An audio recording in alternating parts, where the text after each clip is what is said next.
Thank you very much, Nov, and thank you very much, everyone, for being here. I guess the curators don't need any further introduction after the words from Nov. So I would like to, I'm really happy to be here on the third edition of Noor Riyadh. This is a great achievement for all of us. And I think some of you had the opportunity to see some of the works at Wadi Namar yesterday, and we will be seeing a lot more today at Jax and in the next few days. So I will go straight to the panel talk, the opening panel talk of this edition, and we're going to start with Jérôme Sanz, who is the lead curator of Noor Riyadh 2023. And Jérôme, you've been obviously curating for a very extensive time in France, in Europe, also in China, a very successful career in China. So I wanted to ask you, how has your experience been leading the curation of the festival in Saudi Arabia today, in 2023? Thank you very much, Miguel, for this very interesting question. I felt to be like a fish in a tank, especially when you propose to build this festival in 6 months. It reminded me China, where everything is developed in this fast speed as the city has all the urban development here. It's quite fascinating to be part of this mutation. I feel to be part, and we felt to be part here, all of us here, of this mutation, of a big momentum. So for me, the parallel with China, when I arrived in 2007 and had the chance to build this first private foundation there, I feel to be living here again, something I thought I would never live anymore in my life. So it's very exciting, because it's rare to have this kind of vibrating moments, amazing, challenging ones, especially in this complex time we are all facing today, where we have all those problems globally wise. So living this momentum with you here and feeling that here, like when I arrived in China again, and no one believed that China or here could have an artistic scene, it's something that is very fascinating to discover, that there is something really vibrating below the urbanistic vibration of the city. There is an amazing cultural scene here, visual artists, musicians, filmmakers, and other cultural figures here that are really reinventing a new vocabulary. And this project, your festival is very interesting for that, because you include, of course, us as outside of the scene here, but mixed in a dialogue. And it's what interested us in this project, how we could combine an exhibition as a circle. Not a circus, a circle. There is enough spectacle in the world. There is enough exhibition in the world. There is enough galleries in the world. But there is very few places where you can create a dialogue, a collective dialogue. A dialogue with no beginning, no end. No difference of generation, as you understand, I'm the senior one here. But intergenerational, intercultural.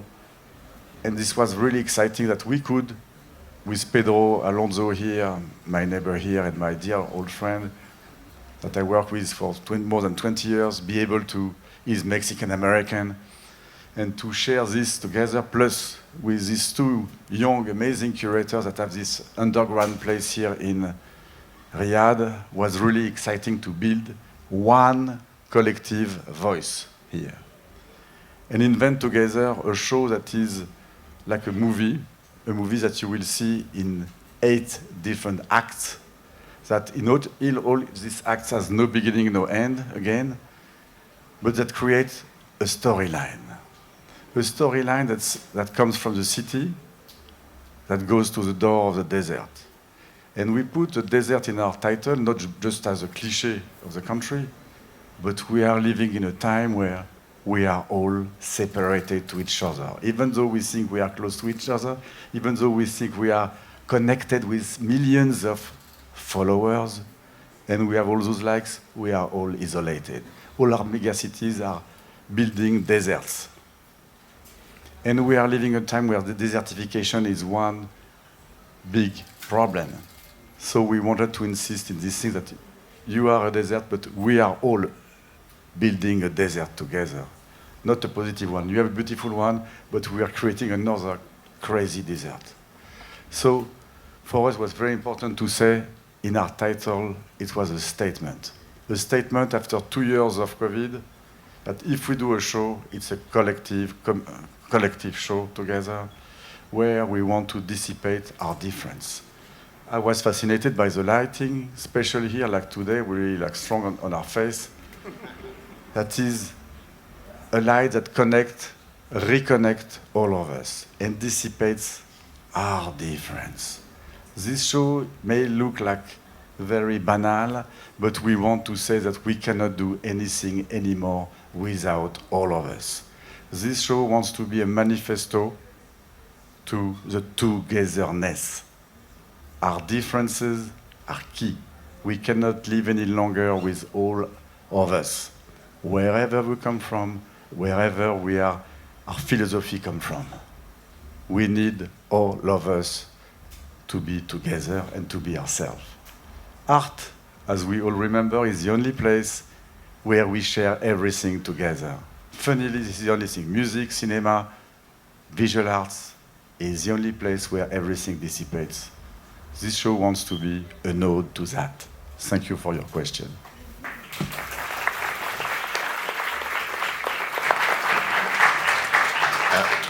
Thank you, Jérôme, for the great answer. I think togetherness has always been like a very important part of the festival, to make it accessible to everybody and for everyone to join and to feel that this is their festival. Pedro, wanted to ask you, you obviously work a lot in the US, in Mexico, some of the more dynamic art markets in the world, and you work a lot with like very, the best street art in the world. Like, what is your experience working in Riyadh in this project, and also how do you see the Riyadh art ecosystem? Thank you, Miguel. It's great to be here, and I think the easiest way to describe it is fascinating. I mean, Saudi Arabia is fascinating. It is not the country I read about. It is not the country I imagined.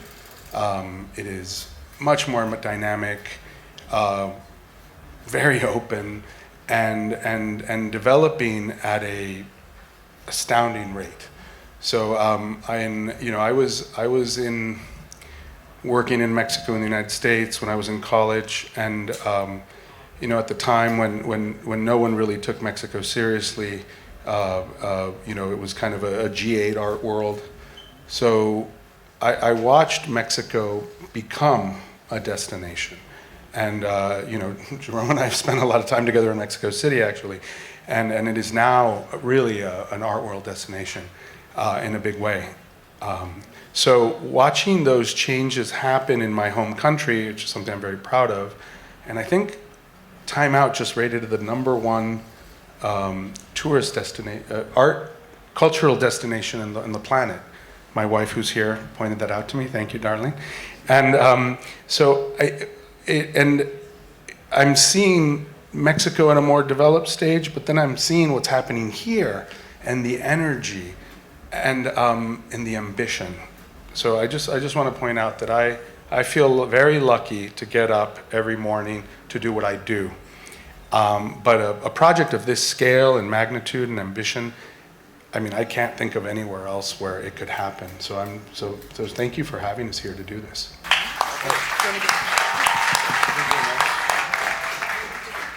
Thank you very much, Pedro. And Alan Fahad, I want to ask you, because you're both architects, you're both artists, curators, you both also work in or have worked in the Ministry of Culture and in the government sectors with these top-down initiatives that we've seen for the past years. So how does that affect your practice? So I think my background and Fahad's background is super similar. We were talking about this before the talk, and I think that's how the partnership started. But for me specifically, I think being a curator, being an artist, working in the public sector, working for a commercial gallery, being a lecturer at the university, I feel like this like really, I call it a squiggly career in terms of like trying all the hats, really has made me super empathetic for all of the players in the kind of ecosystem. So the festival isn't just the artists and the curators, but there's like, I want to say 1,000 people, if not more, kind of working on this day and night. So from the production team to everyone you see in terms of the ushers, logistics, and it's just like a behemoth of a project for Noor Riyadh. And just on every scale, any exhibition that we put on or any a show that we put on, Fahad and I in the studio or otherwise, it's just like, I think having worked in so many different roles makes me super empathetic to everyone. So like you're kind of with production, you're kind of with the artist, and you can kind of really put yourself in those shoes because being sometimes the artist in different shows. Last week I was in a show where I was the artist, and it's a very different hat from being the curator as well. So when it comes to Noor or any other festival, just like the reassurance that you need to give to the artist is like, I really understand what that means in terms of either cold feet before an exhibition, or if something turns out slightly different than what you wanted. I think it's really given me that grace and like space to kind of really empathize and connect with all the different players. Yeah, thank you.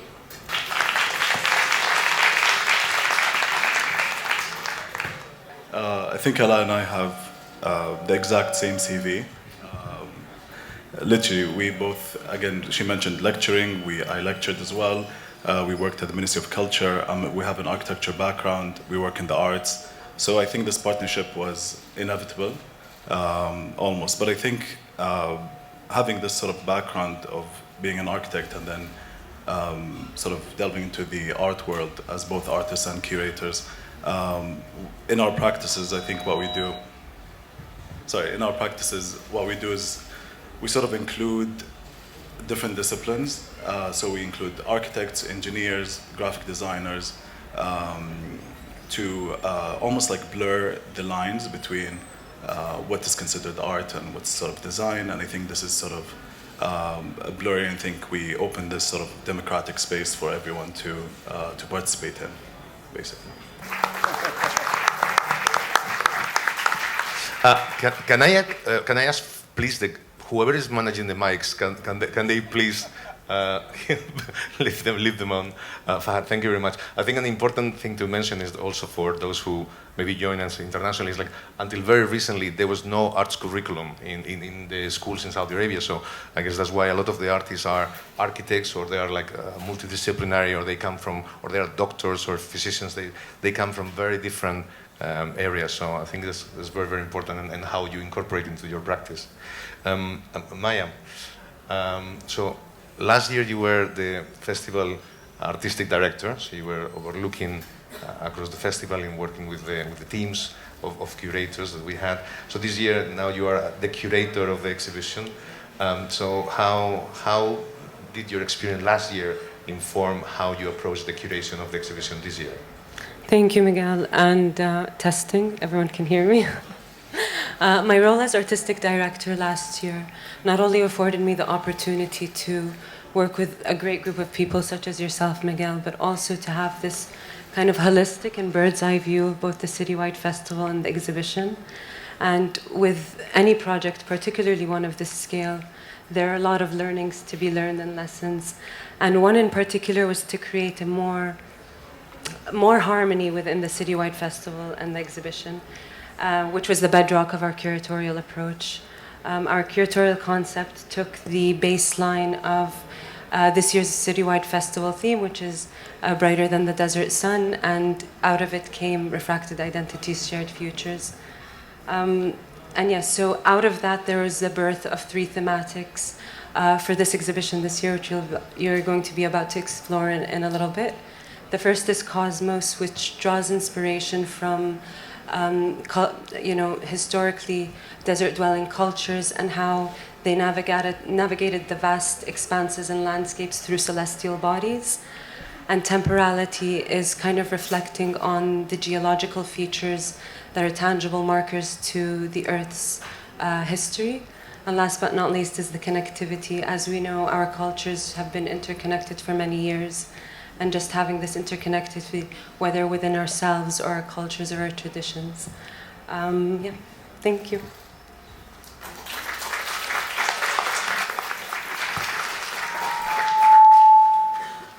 Thank you very much, Maya. Neville, I guess you are the only one that sits on this panel that was also in the panel last year. So you curated the exhibition last year with Raid Al-Mogren, who is with us today as well. So Neville, what's the difference between last year and this year, and what, how also this affected the way that you conceived the exhibition? Thank you. Yeah, I mean, I've had the privilege of being, as with Maya, doing two iterations of this amazing show. And what's been exciting is to be able to witness how it's evolved. And I think it really has. And I think going to Jerome's point, one of the things is togetherness. There's been much more curatorial conversation, and I think narrative conversation between what's going on within the exhibition and outside in the festival. So, I think these shows are all, they're structured really as journeys, literal and metaphorical. And it's also a curatorial journey. So that's been one of the great things about this, is to have so many great colleagues and conversations around that.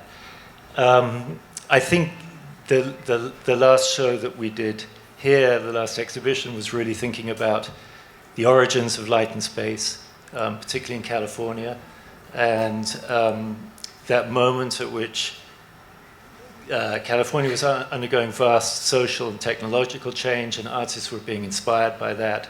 They're taking materials from the aerospace industries and putting them into work.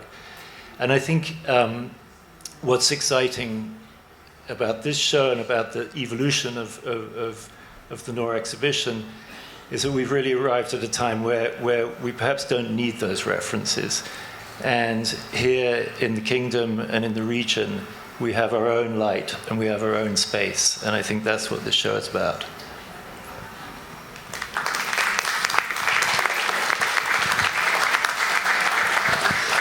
Thank you very much, Neville. I want to open a little bit this as a form of dialogue. So first between Jerome and Pedro, you worked together for, last time was 20 years ago.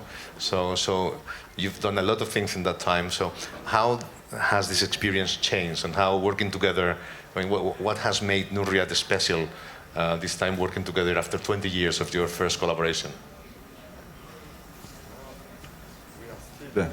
We are still working the same way we were working 20 years ago. Non-hierarchical, non-linear, but just trust. Just the wish to share together something that neither one or the other could do without the other. So we wanted to build something together and with our two other friends here, something that no one of us would do by ourselves. I can do a show very fast and easily by myself. He can do the same. We can do mechanically, all of us here in the room, shows in 1 minute. But something is different once you start to share your ideas with someone else and said, let's build something together. Let's invent a new story together. And that was the idea. So we all put cards on the table, and we first needed to meet those two amazing curators here. And that was key, because we worked together before, but we didn't know our friends here. And knowing them and spending time looking at each other, seeing each other in different spaces, changed our way of seeing, because we were totally outside of this field, totally outside of this slide here, totally outside of this country. So we needed them more than anything, because we were not on our traditional stage. The danger in our world is always to think, you know everything. You can do everything. This is totally wrong. Each context has its own rules, has its own culture, has its own way of behaving, own way of receiving people. making dinners, food, and everything. So all those things are very important to take into consideration. So they were key in this construction of this dialogue with Pedro, that we know each other, so we don't need even if you are not aligned, it's always simple. There is no drama. You know, it's a fluid conversation with no drama, which is rare because often it comes easily with argument. Yeah, I just like to, we have a lot of fun together, and we laugh a lot, and it's contagious. We would end up being, very silly, actually, very professional too, but also silly, and so I think it makes it easier to have a dialogue and to have that collaborative spirit. I think that's underrated, quite honestly, and I think that's one of the fundamental elements of making something like this work. Trust, dialogue, and being open to talking to each other and hearing different ideas. I think we're a lot stronger when we work together. I can say it's been a pleasure working with both of you. So thank you very much. Ala and Fahad, it's been I think this is tomorrow. You will open your 6th show as Very Public. So for everybody who is around, Very Public has a satellite show opening at noon tomorrow. So you can find information on the Instagram and on the program as well. So 6 shows is Very Public. How curating a Very Public show differs from curating Noor Riyadh? So I think at Very Public, I think Ala and I, we have a saying that when in crisis, curate a show. So I think we were thinking, we also wanted to take advantage of the Noor opening, as well for the guests, the international guests as well. So we wanted to curate a show that would coincide with Noor. The difference, of course, is the scale, and surprisingly, the Very Public exhibition is more stressful than than curating Noor, and this is a testimony for how well Noor is managed. I think from the client, the curators, the team, the production teams as well, and it's honestly been smooth sailing. Whereas in Very Public, we struggle a bit. Because we're there every day till like 3 a.m. hanging artwork. So it's very exciting. I think, like Alaa mentioned, this sort of partnership feels sort of natural, and the approach of our curatorial approach and what the studio sort of offers is aligned in that sense. Thank you. So I think the scale is the obvious major difference. I think one thing that's really interesting with Noor is just because the medium is light, it kind of democratizes the space. So you have a lot of emerging artists and more established artists working with a medium that's not necessarily their medium. So it's quite interesting curating for something that's not necessarily, like what people are familiar with. So it's really interesting because it kind of evens the playing ground in a sense, which which doesn't really happen. I feel like in kind of major shows, when you have group shows and someone's a painter and a sculptor, I think it's apples to oranges, and I think with this it's quite a really democratic and amazing space to kind of see. With the studio, I think there's a lot of agency there in terms of like making decisions to the last minute, which is part of the chaos, and I think why we get into a lot of trouble. I walked in yesterday in the studio, and Aziz Jamal, who's the artist that's going to be featured in the solo, and Fahad were like coming up with new ideas for new artworks. So you feel like you have to be the bad cop. Sometimes like, no, we've stopped coming up with ideas. It's opening tomorrow. Whatever works we have are the ones that are going on the wall or on the ground. You'll see, there's a lot happening tomorrow. So I think it's such a necessary space for us as well. When we started it in 2018, it was really just, it's kind of gone through a lot of evolutions, and I think, Miguel, you've been to most of the shows, if not all of them. But it really started as a space of creating our own opportunity, which I think is super important and something that I would encourage artists to do. So just make stuff, like make spaces, find your own opportunity, have a practice. I think don't wait for open calls and like applying to things to start a practice then. That's not the catalyst. I think really just self-initiation is super important. So I think they end up creating opportunities like Noor Riyadh, right? So you become on the radar. So yeah, I think that's mainly it. Thanks. Yeah, no, I have to say we are very impressed and very happy of how you managed to bring artists that are not necessarily the usual names, and you brought artists who are like a discovery for many of us, and I think the quality as well is fantastic. So I think we are very grateful of what you brought to the festival. So thank you very much both. Neville and Maya, and we will see the exhibition in a few minutes. And I think afterwards the exhibition, we all realize that technology is a very big part of the exhibition itself. So can you talk a bit more about how technology inspired the exhibition and how some of the works are just speaking of how technology changes our life, or the life of all of us? Thank you. Yeah, I mean, I think it's one of the key conversations that is around today. You know, whether we're thinking about AGI or singularity, or even how we communicate. And I think, you know, we're undergoing a revolution. It's sort of maybe has parallels with the Gutenberg revolution, where the printing press was invented. Its technology is about communication. You know, and I think light is probably the new ink at this point. This is how we receive our information. And I think the interesting thing about artists is that they are intersectional thinkers. You know, they do manage to bring these different disciplines together in single words, and really we need to listen to them. And I want to thank all the artists for lending their voices to this show because of that.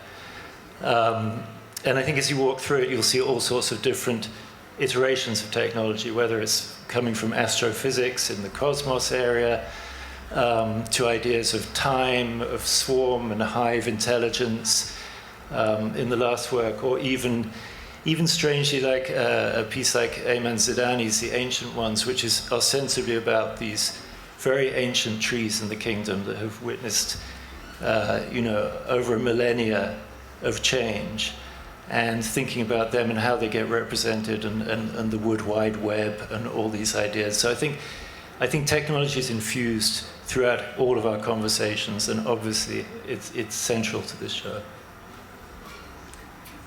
Thanks, Neville.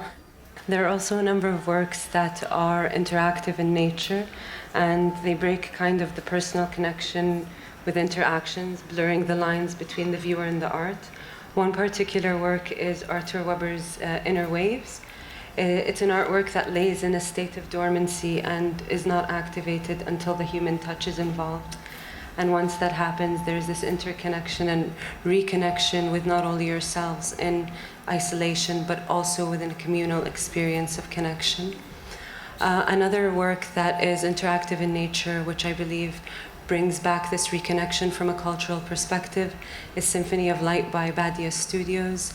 It is a space that is filled with traditional musical instruments from the Arab world, incorporated with LED lights.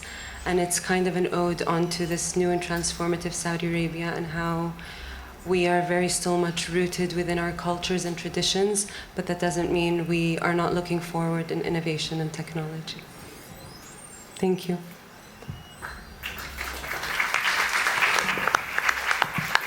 Well, I have some housekeeping announcements to do, but before that, I would like to just ask for a round of applause to the panel and the curators, and thank you so much for all the work.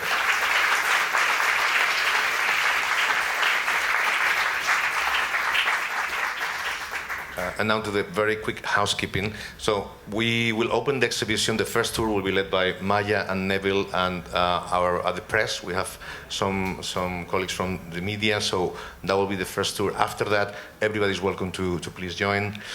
We have 14 artworks distributed across JAGs from the Public Realm Festival, so please explore and enjoy them. I really hope that you enjoy them as much as I did when I've been visiting these last few days. We also, if you have the time, we have a great show by our colleagues at the Ministry of Culture in our neighborhood building, Samoka. we have Bienal Sur, and there's some fantastic works, including work by Daniel Buren. You can find also at the end of this road. We also have our friends from Ather Gallery. They have a so-called young Saudi artist. It's a 5-minute walk down the road. So once you finish all your Noor Riyadh sightseeing, if you want to visit young Saudi artists, you can please do that. We will all have dinner at Dr. Ahmed's Matter Studio. He's opened his doors to us. So that's from 6 p.m. One more thing is that we are expecting the results of the Expo Riyadh 2030 bid in the next few minutes. So keep an eye, because if everything goes well, we all cheering from afar to our colleagues working in Paris, and hopefully we will have good news soon. So thank you all for coming here today. Thank you again to our curators, and I hope you really enjoy the next few days with us. Thank you.